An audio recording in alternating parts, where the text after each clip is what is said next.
This is Sydney. And I'm Sher. Here we are again with another challenge check-in where Sydney is reminding me why I left middle school. Here.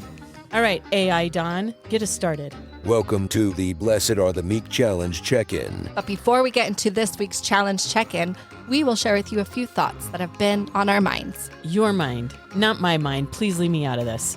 Our first category is, you freaking witch. This one just made a lot of sense for me, Sher, to go down the Salem witch trial rabbit hole. Of course, it's almost Halloween. Right, and it was really fun, but it was so difficult to go from studying the Salem witch trials to then jumping back into our podcast vibe of God loves us.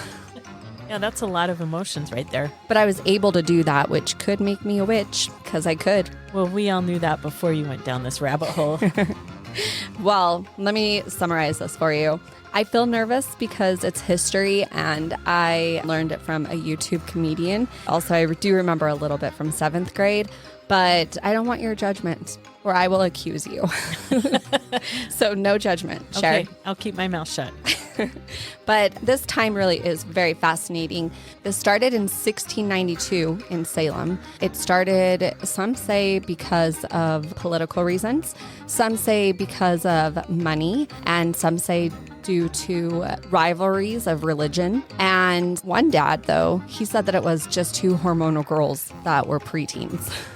And that's what started it. And he said in his household, he believes with all his soul that's the truth because he has preteens in his household. And he said he also wonders if they're bewitched. As a teacher of middle school children, I would agree with everything he just said. As a woman who's post-teen, I would agree also. But it started with two young girls. They were only 9 and 11 years old.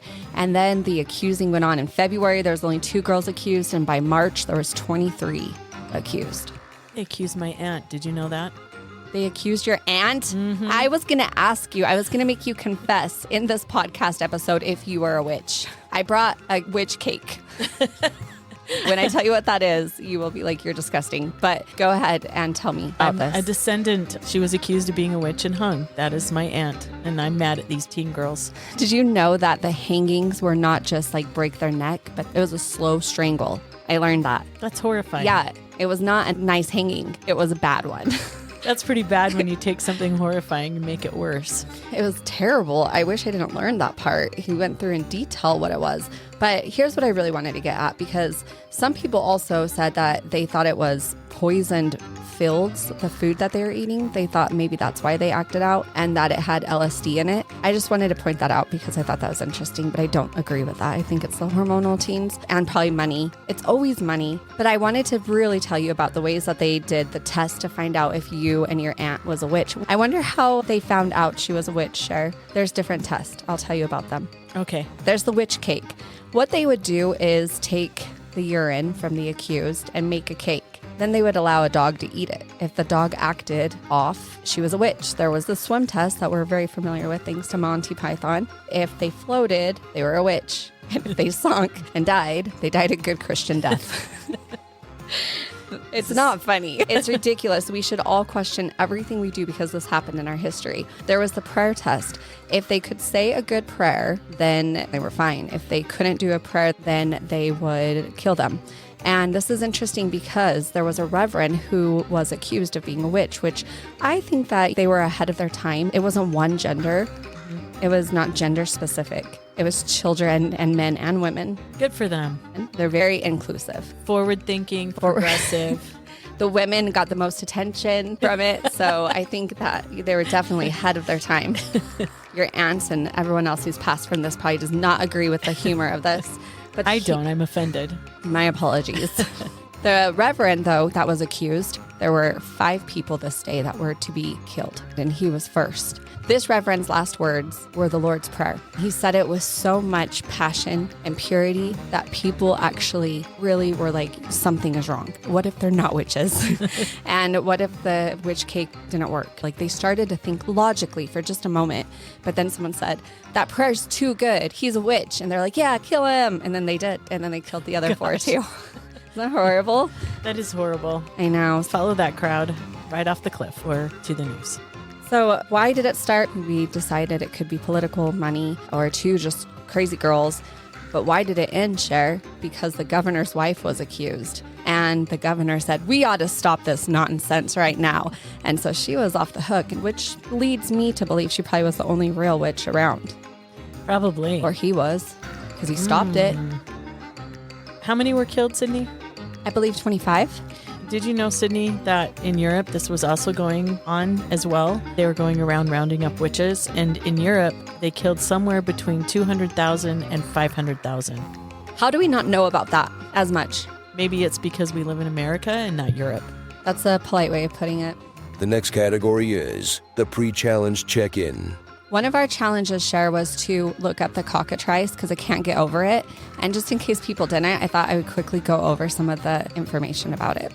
Oh, we all can't wait. I know people are just trying to live righteously, so one day they could put their hand on the cockatrice. So what you need to know is it's a two-legged dragon-like serpent, and it has the head of a rooster. It was first discussed in ancient Greece and Roman times, but it is based on the Egyptian cobra, obviously.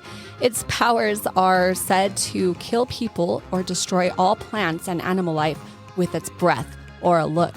So I feel like mother hen, you know, that mother look, which I have not yet figured out, but other moms have it. That's what I'm picturing, a mother hen cockatrice. It's associated with fire, and it has ashes that can turn metals into gold. So if you are on the good side of one, you could be super rich. Finally, the last thing you need to know is cockatrice is created when a chicken egg is hatched by a snake or a toad. Good to know. I just want you to know where your hand is going in the future. Thanks, Isaiah. Now it's time to supercharge your vocab. All right, Sher, for the word of the week, I'm just going to ask you what this phrase means for Halloween, okay? Okay, I'm ready. Poke of moonshine. What do you think that means in the 1900s when it came to Halloween? Poke of moonshine is where everyone gathered to drink the illegal alcohol from the Prohibition days. You're a witch and a drunk. It's just a jack-o'-lantern. Okay, what is a false face? A false face is your mask, obviously. You're right. Woohoo! Okay, instead of this popular phrase, they would say help the poor. So do you know what it is? Trick or treat. Ding ding. And the trick, they also would say soap or eats. And what that was is that it was a threat to soap their windows if they didn't give them something delicious to eat. Wow. I was hoping that they would eat soap for a trick, but apparently not.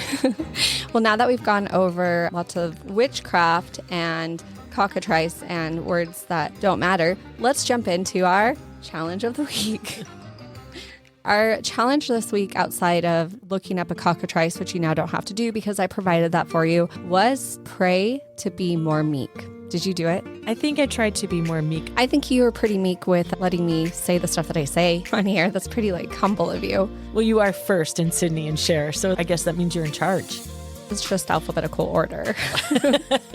I did pray for this. Nothing yet. There's no results yet, but I did pray. Well, I think that was the point. Oh, right. The point was to do that. We didn't promise results. Correct. Okay. But I think that if you keep working on it, it's the step, it's the progression, right? Oh, that's right. I forgot. So you're just working on it and praying for it, and slowly over time, eventually, maybe it will Dang happen. it, I forgot half of this. That's okay. We're still working on it. Okay. Have a great week.